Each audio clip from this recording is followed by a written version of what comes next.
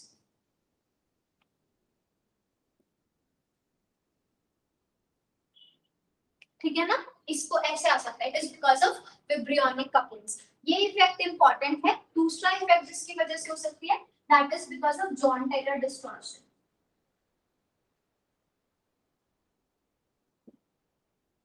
ठीक है, ये आपको पता होना चाहिए।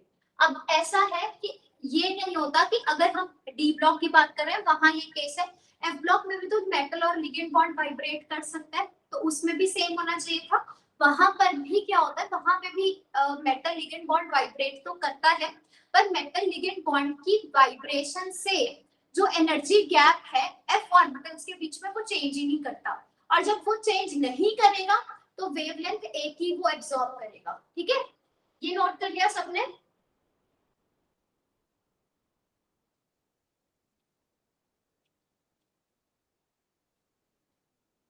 देखो जैसे ये है, अब मान लो आपका मेटल कौन सा है, अब ये एफ ब्लॉक का है, उस केस में भी ये दूर होगा कभी ना कभी, और वाइब्रेशंस तो होंगी, कभी वो पास होगा।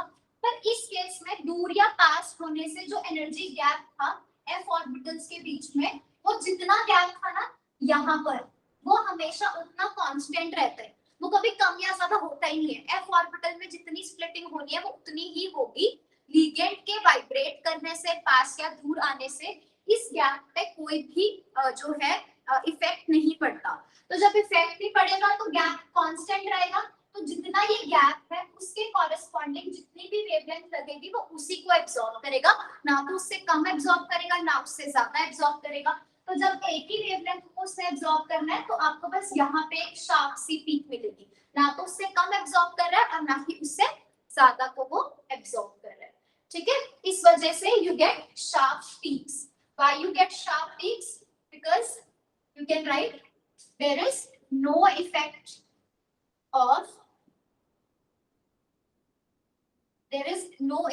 of nature of ligands. ठीक है, मतलब by nature of ligands और vibration of ligands. ठीक है ना, vibration of ligand metal bond length ऐसे आ सकता है कि ना तो ligand की नेचर पे वो डिपेंड करता है और ना ही वो डिपेंड करता है कि मेटल लिगेंड बॉन्ड वाइब्रेट कर रहा है, वो गैप फिक्स है तो वो फिक्स ही रहेगा। इस वजह से वहां पे हमें शार्प पीक्स मिलती है। और ये गैप फिक्स क्यों रहता है, क्योंकि मेटल के पास ना यहाँ एफ ब्लॉक में ऑर्बिटल्स है, एफ ब्लॉक जो कि न्यूक्लियस के बहुत पास प्रेजेंट होती है, डी ब्लॉक बाहर की तरफ, डी ऑर्बिटल्स बाहर की तरफ होती है, तो उन पे लिगेंड जब वाइब्रेट करेगा तो असर पड़ेगा। पर एफ ऑर्बिटल्स न्यूक्लियस के बहुत पास है, present deep inside the nucleus, तो फिर वहां पे लिगेंड बॉन्ड वाइब्रेट करता रहे, एफ ऑर्बिटल्स पे कोई फर्क नहीं पड़ेगा, तो उनकी स्प्लिटिंग भी चेंज नहीं होगी। तो basically you have to remember that D block elements का स्पेक्ट्रा ब्रॉड आता है, किस वजह से, it is because of the vibronic coupling and Jahn Teller distortion. और ऐसे भी आ सकता है कि नेचर ऑफ लिगेंड्स या वाइब्रेशन ऑफ लिगेंड्स से जो आपका डी ब्लॉक, जो हमारे पास डी ब्लॉक एलिमेंट्स है उनका स्पेक्ट्रा जो है उस पे इफेक्ट पड़ेगा, पर नेचर ऑफ लिगेंड से और वाइब्रेशन ऑफ लिगेंड से कभी भी एफ ब्लॉक के स्पेक्ट्रा पे जो है वो चेंज या effect that will not be observed. और उसका रीजन क्या है, because F orbitals are deep buried in nature. ठीक है, F orbitals are deep buried in nature. ये क्लियर हो गया पॉइंट सबको, एवरीवन? Yes ma'am. ठीक है, तो today will do up till here, बाकी फिर हम कल कंटिन्यू करेंगे। किसी को डाउट है आज के लेक्चर में?